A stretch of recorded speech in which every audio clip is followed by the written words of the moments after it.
Hi hello welcome to our channel. నేను మీశ్రీ. ఈరోజు మనం చెప్పుకోబోయే కథ వాలపు వర్ణం పార్ట్ 55. ఇక ఆలస్యం చేయకుండా కథలోకి వెళ్ళిపోదాం. బలహీనరాల్ని చేయొద్దు బావా. ఆకృతి స్వరం వణికింది. ఊపిరి అస్సలు ఆడట్లేదే. చిన్నగా చెప్పి ఆకృతి పెదవులు అందుకున్నాడు అర్జున్. ఆమె కన్నీరు అతనికి తెలిసేలా వర్షంలో కరిగిపోతుంటే అతని కన్నీరు గుప్తంగా చీకటిలోకి ఇంకిపోయింది. జతగా ఉన్న అదరాలను విడదీశాడు.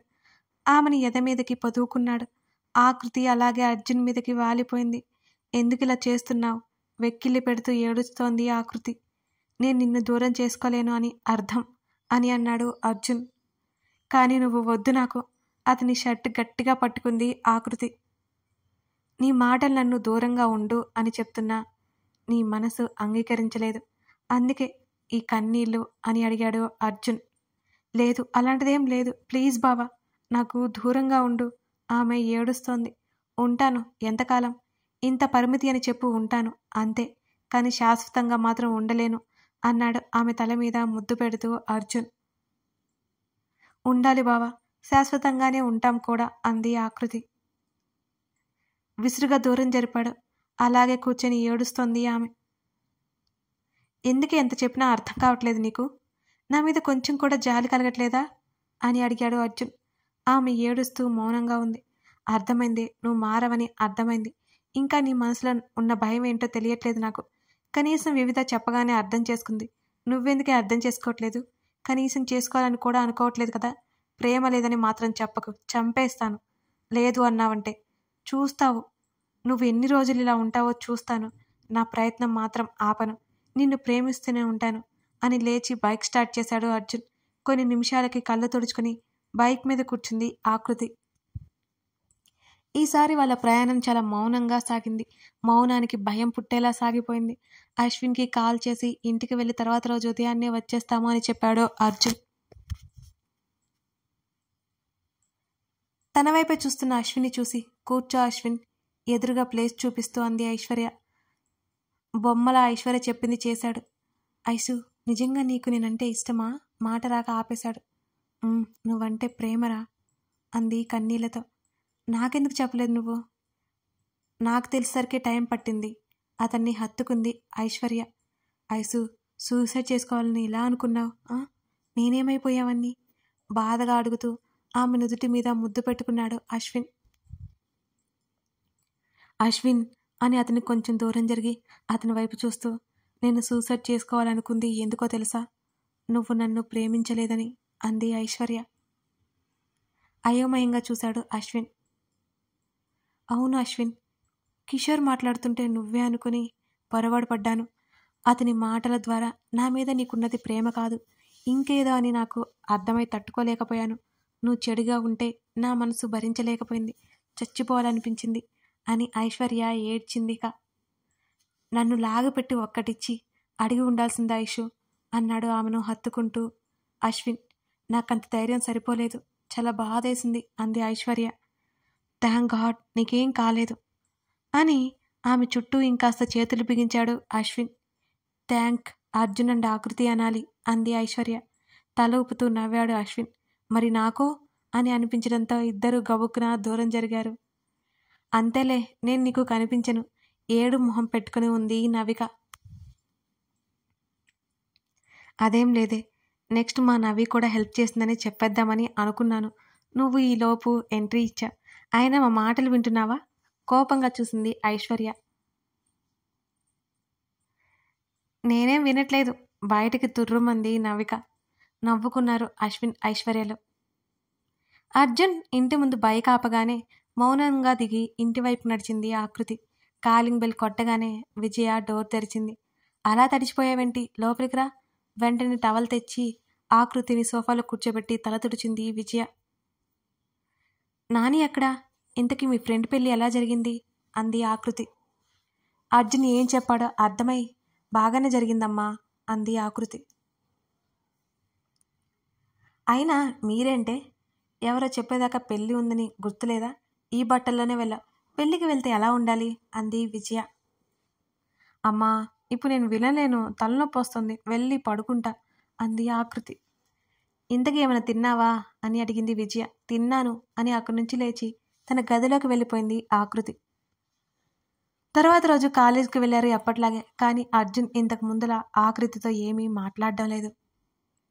వివిధ కూడా కాలేజీకి వచ్చింది. వివిధ మామూలుగానే మాట్లాడడంతో ఆకృతి ఊపిరి పీల్చుకుంది. వాళ్ళ గ్రూప్ మొత్తానికి తెలుసు కాబట్టి ఎవరు ఆ విషయం గురించి ఎక్కువ మాట్లాడలేదు. ఆకృతిని అది ఇది అని అడగలేదు. సహన అదర్ గుడిలో ఉన్నారు. సుధా కూడా అదే గుడికి వెళ్ళింది ఆ రోజు. సహన కనిపించగానే ఆతృతగా సహన దగ్గరికి వెళ్ళింది సుధ. సహన ప్రేమగా పిలిచింది ఆవిడ. ఎవరా అని చూసిన సహనకి సుధ కనిపించగానే కళ్ళల్లో నీళ్లు చప్పున తిరిగాయి. ఎలా ఉన్నావే? కూతుర్ని దగ్గరికి తీసుకుంది సుధ. మౌనంగా ఉండిపోయింది సహన.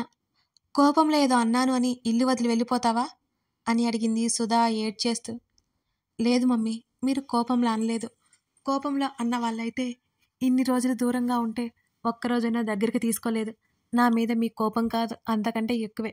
కానీ నేనేం చేయలేదు మమ్మీ, ఇది మాత్రం నిజం అంది సుధా వైపు చూడకుండానే సహన. సహన అలా మాట్లాడకే, నువ్వైనా డాడీతో మాట్లాడొచ్చు కదా అని అడిగింది సుధ. మాట్లాడతాను మమ్మీ, నువ్వేం దిగులు పడకు. నా మిస్టేక్ లేదని ప్రూవ్ చేసిన తర్వాత అప్పుడు మాట్లాడతాను. అప్పటి వరకు నేను రానులే మీ ఇంటికి అంది. సహన అంది బాధగా సుధ. నేను బాధ పెట్టాలని లేదు మమ్మీ, త్వరలోనే వస్తాను ఇంటికి, రాదరు అని అక్కడి నుంచి వెళ్ళిపోయింది సహన. ఆంటీ, సుధని పిలిచాడు అదర్. బాధగా అతని వైపు చూస్తూ చెప్పు బాబు అంది సుధ. సహన గురించి మీరేం దిగులు పడకండి, త్వరలోనే తను మీ దగ్గరికి వస్తుంది. ఆ టైం దగ్గరలోనే ఉంది. తను చాలా సంతోషంగా ఉంది, సరేనా? ఆమె చేతి మీద చేయి వేసి చెప్పాడు అదర్.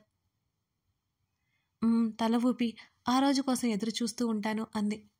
వెళ్తానంటీ అని చెప్పి వెళ్ళిపోయాడు. దేవుణ్ణి దర్శించుకుని ఇంటికెళ్ళిపోయింది సుధ. కారులో ఏడుస్తూనే ఉంది సహన. అదర్ వెళ్ళగానే ఆమె గబుక్కున కన్నీళ్లు తుడుచుకుంది. సహనని వీరేంద్రని కలపాలి, త్వరలోనే అది జరగాలి అనుకున్నాడు అదర్. సహనని ఇంటి దగ్గర డ్రాప్ చేసి గోపాలం దగ్గరికి వెళ్ళిపోయాడు అతను. అదర్ని చూడగానే భయంతో విస్తుపోయాడు గోపాలం. రాఘవేంద్ర అంకుల్ ఎలా చనిపోయారు? గోపాలాన్ని గద్దించాడు. హార్ట్అటాక్ వణుకుతూ చెప్పాడు గోపాలం. అదే హార్ట్అటాక్ ఎలా వచ్చింది? కోపాన్ని అణుచుకుంటూ అడిగాడు. ఎలా వచ్చిందంటే నాకు తెలియదు అని అన్నాడు గోపాలం భయపడుతూనే. చెప్పకపోతే ఇప్పుడే చంపేస్తా అన్నాడు ఉగ్రరూపం దాల్చిన అదర్. అతన్ని చూస్తుంటే గోపాలానికి చచ్చేంత భయంగా ఉంది. చెప్తానన్నాడు భయంగా కంగారుగా. నాకు సహనకి పెళ్లి జరిగిందని నీకు తప్ప ఎవరికీ తెలియదు. ఆ రోజు ఏం జరిగిందో చెప్పు అరిచాడు అదర్. గోపాలం చెప్పడం మొదలుపెట్టాడు. వివిధ ఏడుస్తూ ఉంది. రాఘవేంద్ర చనిపోయాడనగానే సహన అక్కడికక్కడే కుప్ప కూలిపోయింది. అలాగే వెక్కి వెక్కి ఏడుస్తోంది. ఆమెను అలా చూడలేకపోయాడు అదర్. సరదాగా ఉండే రాఘవేంద్ర అలా అయ్యేసరికి అతనికి బాధగానే ఉంది. పరిగెత్తుకుని లోపలికెళ్ళింది సహన. వీరేంద్ర కన్నీళ్లతో రాఘవేంద్ర దగ్గర కూర్చుని ఉన్నాడు. డాడీ డాడీ సహన ఏడ్చింది. ఏడుస్తున్న సహనను చూసి బాధ అనిపించింది వీరేంద్రకి. కానీ సహన మూలంగానే రాఘవేంద్ర దూరమయ్యాడు అనుకోగానే ఒక్కసారిగా కోపం వచ్చేసింది అతనికి. ఎందుకు సహన ఇంకా ఏడుస్తున్నావు? నువ్వు ఈ తెలివి తక్కువ పని చేయడం వల్లే కదా ఇతని తల్లిదండ్రులతో మాటలు పడి కుప్ప కూలిపోయాడు అని అదర్ వైపు చేతిని చూపిస్తూ చెప్పాడు వీరేంద్ర. లేదంకుల్, మమ్మీ డాడీ అలా అనరు అన్నాడు అదర్. నీకు తెలుసా అనరని? మీకు మేం పెళ్లి చేయమని చెప్పామా? ఇద్దరు వెళ్ళి పెళ్లి చేసుకొచ్చారు. రఘు సంతోషంగా మీ ఇద్దరికి పెళ్లి చేద్దామని మీ ఇంటికి వెళ్తే ఇష్టం వచ్చినట్లు మాట్లాడారు మీ అమ్మా నాన్న. అయినా అది పట్టించుకోలేదు వాడు. ఇంటికి తిరిగి వచ్చే సమయంలో మీ పెళ్ళయింది. ఆ వార్త వినగానే గుండె ఆగిపోయింది వాడికి. ఇదంతా మీ వల్ల కాదా అని అడిగాడు ఆవేశంగా వీరేంద్ర. అదర్ సహన పెళ్లి రాఘవేంద్రకి ఇష్టమే. వాళ్ళు పెళ్లి చేసుకుంటే ఆయనకే బాధ ఉండదు. ఇంకేదో కారణం ఉందని మర్చిపోయారు వాళ్ళు కూడా. నిజంగా నా వల్లే డాడీకి ఇలా అయిందని సహన తట్టుకోలేకపోయింది. ఇక అక్కడ ఒక క్షణం కూడా ఉండలేకపోయింది ఆమె. ఏడ్చుకుంటూ బయటికి పరిగెత్తింది సహన. కంగారుగా ఆమె వెనకే కదిలాడు అదర్. ఎలా పడితే అలా రోడ్డు మీదకి పరిగెత్తింది సహన. సహన కోసం వెతుకుతున్నాడు అదర్. ఆమె ఎటు వెళ్ళిందో కనిపించలేదు అతనికి. ఆ జనసంద్రంలో మాయమైంది. సడన్గా ఎటు వెళ్ళిందో అర్థం కాక వెతకసాగాడు అదర్. బేబీ ఏడవకు తల్లి, సహనని ఓదారుస్తున్నాడు గోపాలం. హాస్పిటల్ కారిడార్లో ఉన్నారిద్దరు. మావయ్య, నా వల్ల డాడీకి ఇలా అయింది. సహన గట్టిగా ఏడ్చింది. లేదు తల్లి, నీ వల్ల కాదు అని శ్రీనివాస్ సురేంద్ర, వీరేంద్ర, రాఘవేంద్ర గురించి చెప్పి తనకు ఫేవర్గా చెప్పుకొని, సురేంద్ర తనకు ఎలాగూ బాబాయ్ కాబట్టి బాబాయ్ అనే విషయం చెప్పకుండా శ్రీనివాస్ మీద తోసేసి ఇంట్లో నుంచి వెళ్ళగొట్టారు. రఘు చనిపోయే ముందు శ్రీనివాస్ మాటలనడం వల్ల హార్ట్అటాక్ వచ్చిందని సహనని నమ్మించాడు. రాఘవేంద్ర లేడని బాధలో ఆమె నిజమే అని నమ్మింది గోపాలం చెప్పిన విషయం. అప్పటి నుంచి శ్రీనివాస్ ఫ్యామిలీ మీద ఆమె కోపం పెంచుకుంది.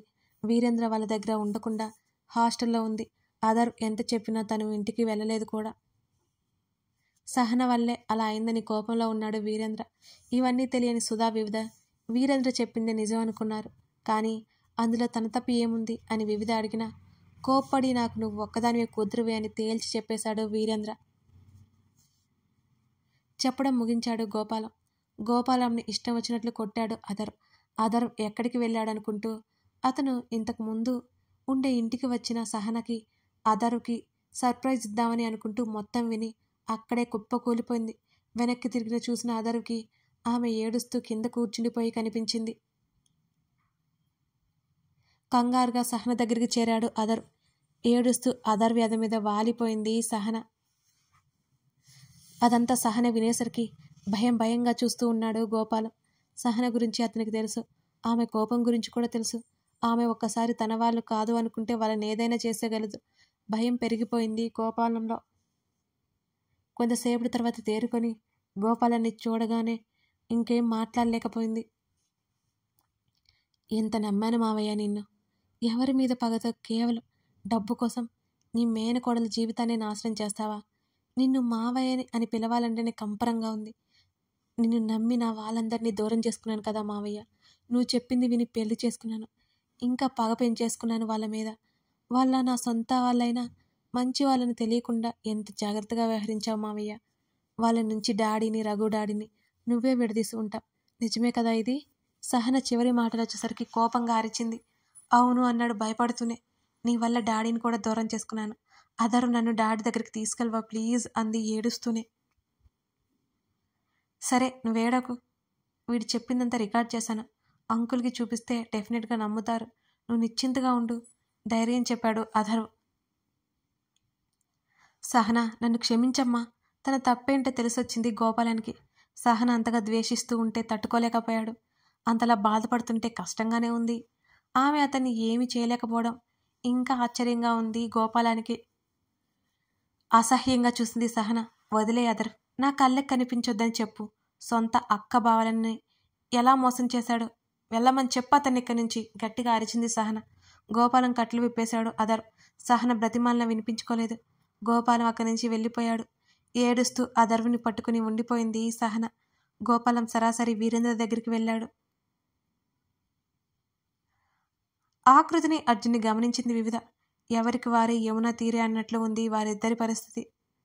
ఇంకా ఆకృతి అర్జున్ని ఒప్పుకోలేదని అర్థమైపోయింది వివిధకి. కాలేజీ అయిపోయింది. ఆకృతిని తీసుకుని క్యాంటీన్కి వెళ్ళింది వివిధ. ఆకృతిని వెతుక్కుంటూ వచ్చిన అర్జున్ని చూసి మీరు వెళ్ళండి, నేను డ్రాప్ చేశాను ఆకృతిని అంది. ఒకసారి ఆకృతి వైపు చూసి వెళ్ళిపోయాడు అర్జున్. ఆకృతి నీతో మాట్లాడాలి అన్నది వివిధ. చెప్పు వివిధ అంది ఆకృతి. కథ కొనసాగుతోంది. ఈ కథ మీకు నచ్చుతుందా? ఎలా అనిపిస్తోంది? లైక్ చేయడం, కామెంట్ చేయడం మర్చిపోకండి ఫ్రెండ్స్. అవే మన ఈ కథని మరికొందరికి చేరవేస్తాయి. అండ్ ఇంకొకటి, వీళ్ళంతా అంటే అర్జున్, ఆకృతి, వివిధ ఫ్రెండ్స్ వీళ్ళు మొత్తం టీనేజర్స్. అప్పుడే యంగేజ్లోకి అడుగుపెట్టిన వాళ్ళు. వాళ్ళ థాట్స్ ఎలా ఉంటాయి, ఎలా మారుతూ ఉంటాయి, వాళ్ళు ఎలా ఫీల్ అవుతారు అనేది ఉంటుందండి ఈ కథలో. అంటే అప్పుడే వాళ్ళకి మెచ్యూరిటీ ఉండదన్నమాట. ఇంకా కథ మెల్లిగా ముందు మీకు అర్థమవుతుంది. బట్ అందరూ సాటిస్ఫై అవుతారనే అనుకుంటున్నాను ఈ కథ అయిపోయేలోపు. Thank you for watching this video. మరో ఎపిసోడ్తో మళ్ళీ కలుద్దాం.